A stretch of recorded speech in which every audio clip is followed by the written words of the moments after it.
Hello friends, நம்ம இன்றைக்கி இதை பற்றி பார்க்க போகிறோம்னா இலக்கிய வரப்போகிற எபிசோடில் என்ன இன்ட்ரெஸ்டிங்கான சுவாரஸ்யமான விஷயம் நடக்க போகுதாங்க பார்க்க போகிறோம். வாங்க வீடியோக்குள்ளே போயிடலாம்.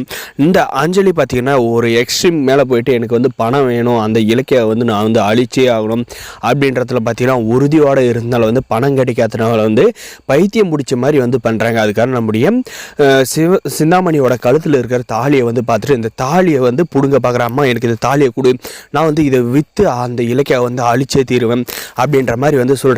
நம்முடைய சிந்தாமணி பார்த்திங்கன்னா என்னை விடுடி அப்படின்ற மாதிரி வந்து தள்ளி விட்டுறாங்க. இந்த அஞ்சலி பண்ண இதில் பார்த்திங்கன்னா நம்முடைய சிந்தாமணிக்குமே வந்து அடிபட்டுருதுங்க. இதுக்கப்புறம் வந்து நீ வந்து உன் புருஷன் கூட வந்து சேர்ந்து வாழணும்னு நினச்சேன்னா இந்த மாதிரி வந்து குறுக்கு புத்தியெல்லாம் வந்து விட்டுட்டு உனக்கு நிறைய டைம் வந்து இலக்கியாவே வந்து மன்னிப்பு விட்டுட்டா நானும் உன் கூட சேர்ந்துக்கிட்டு நீ வந்து கார்த்திக் கூட வந்து சேர்ந்துருவன்ட்டு நீ பண்ணுற பிளானுக்கெல்லாம் வந்து உனக்கு ஒத்து ஊதிக்கிட்டு இருந்தேன். ஆனால் வந்து இப்போல்லாம் அதெல்லாம் வந்து நடக்காதுன்னு நான் நினைக்கிறேன். நீ வந்து மரியாதையே போயிட்டு கார்த்தியோட காலில் விழுந்து இலக்கியோட காலில் விழுந்து தயவு செஞ்சு அவங்க கூட வந்து சேரப்பாரு, அப்படி இல்லைன்னா உன்னுடைய வாழ்க்கையை வந்து முடிஞ்சு போகும் அப்படின்ற மாதிரி எல்லாம் வந்து அட்வைஸ் பண்ணுறாங்க. இந்த அட்வைஸ்க்கெல்லாம் வந்து இந்த அஞ்சலி வந்து செவி சாய்க்குவாள். அப்படி இல்லைனா மறுபடியும் வந்து ஏதாவது ஒரு தப்பு பண்ணி கார்த்திகோட வந்து எப்படி சேரலாம் அப்படின்ற மாதிரி வந்து பிளான் பண்ண போகிறாளாம் அப்படின்றதாங்க வரப்போகிற எபிசோடில் இன்ட்ரெஸ்டிங்கான சுவாரஸ்யமாக வந்து இருக்குது. அதுவும் போக நீ அம்மாவோட தாலியை அறுத்து தான் உன் வாழ்க்கையை வந்து காப்பாற்றணும்னு நினச்சேன்னா அப்படியேப்பட்ட பொண்ணு எனக்கு வந்து தேவையில்லை. நீ வந்து உன் வாழ்க்கையை வாழ்ந்தால் வாழ இல்லை காட்டி இரு. உன் அப்பா வந்து நீ வந்து கீழே தள்ளி அவருக்கு வந்து கை கால் விலகாது பண்ணதுக்கே வந்து நான் வந்து உன்னை சும்மா விட்டுக்கூடாது. ஏதோ பொண்ணு போனால் போட்டோம், என் செய்கிற தப்புக்கெல்லாம் வந்து தோணம் வந்தால் கடைசியில் ஏன் தாலிலேயே நீ வந்து கையை வைக்கிறியா அப்படின்ற மாதிரி வந்து மேரேஜ் சொல்கிறாங்க. இதுக்காக இந்த அஞ்சலி வந்து கொஞ்சமாக வந்து யோசிச்சு பார்க்க போகிறாளா.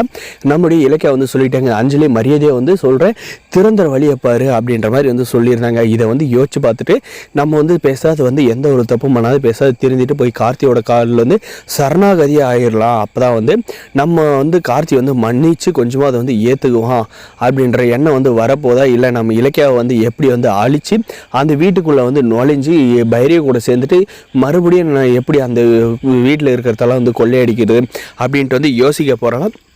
இல்லை இதுக்கு மேலே வந்து எந்த ஒரு தப்புமே நமக்கு வந்து செய்ய தேவையில்லை, நம்ம வந்து ஆசைப்பட்ட வாழ்க்கையை வந்து கார்த்திக் கூட வந்து வாழணும், பணக்கார வாழ்க்கை, அதனால் வந்து கார்த்திக் காலில் விழுந்து இந்த வாழ்க்கையை வந்து நம்ம வந்து ஏற்றுக்கிட்டு சந்தோஷமாக இருக்கலாம், யார் கூட சேர்ந்து எந்த ஒரு தப்பும் பண்ணாத திருந்திடலாம் அப்படின்ற மாதிரி வந்து நினைக்கணுங்க. அப்படி நினைக்கலாம் கண்டிப்பாக வந்து இவளோட வாழ்க்கை வந்து பறி போயிட்டு நம்முடைய கார்த்திக் வந்து இவன் மேலே இருக்கிற வெறுப்பால் வந்து ஒரு பக்கம் நம்முடைய பிரியா வந்து சகஜமாக வந்து பழகிட்டு இருக்காங்க. அவங்க கிட்ட பார்த்தீங்கன்னா நம்முடைய கார்த்திக் ஆல்ரெடி வந்து லவ் சொல்ல 2 டைம் வந்து ட்ரை பண்ணிட்டாருங்க. இருந்தாலுமே வந்து சொல்ல முடியாதனால பார்த்தீங்கன்னா இப்போ மறுபடியும் வந்து லவ்வை வந்து சொல்கிற வழிக்குள்ளே இந்த அஞ்சலி வந்து கார்த்திகை வந்து மன்னிச்சிரு அப்படின்ற மாதிரி வந்து போய் சொல்ல போகிறாளா. இல்லை நம்முடைய கார்த்தி போயிட்டு பிரியா கிட்ட வந்து லவ்வை சொல்லி நம்முடைய பிரியாவோட வீட்டில் போயிட்டு வந்து பேச வரையும் நம்முடைய ஜானி வந்து போய் சம்மந்தம் பேச வரையும் வந்து சைலண்ட்டாக வந்து இருக்க போகிறாளா அப்படின்றதாங்க வேறு ஒரு எபிசோடில் இன்ட்ரெஸ்டிங்காகவும் சுவாரஸ்யமாக வந்து இருக்க போது. மறக்காத நம்ம சேனல் வந்து சப்ஸ்கிரைப் பண்ணி வச்சுக்கோங்க. இந்த நம்முடைய பிரியாவுக்கிட்ட பார்த்தீங்கன்னா கௌதம் வந்து பிரியா நீ வந்து எதுக்கும் வந்து பேனிக் ஆகாத, நான் வந்து எல்லாமே உங்கள் கையில் வந்து ஆரம்பத்துலேயே வந்து சொல்லிட்டேன், அந்த அஞ்சலி திருத்தறதுக்காக தான் வந்து உன்னை வந்து கார்த்திகோட வந்து நடிக்க சொல்லியிருக்கேன், அதனால் வந்து உங்கள் வீட்டில் வந்து என் அம்மா வந்து பேச வரையும் நான் விட மாட்டேன் அப்படின்ற மாதிரியெல்லாம் வந்து பிரியாவை மீட் பண்ணி வந்து சொல்கிறாங்க. ஆனால் இதெல்லாம் வந்து கண்டிப்பாக வந்து நடக்குமான்னு பார்த்தீங்கன்னா நம்முடைய பிரியாவை தான் நம்முடைய கார்த்தி வந்து கல்யாணம் பண்ணுற மாதிரி வந்து இருக்கும். நம்ம இலக்கியாவும் கௌதம் பார்த்தீங்கன்னா எத்தனையோ வாட்டி இந்த அஞ்சலிக்கு வந்து மன்னிப்பு கொடுத்தாலே அவள் வந்து ஒரு காலம் வந்து திறந்த மாட்டான்றது தெரிஞ்சு போகுதுங்க.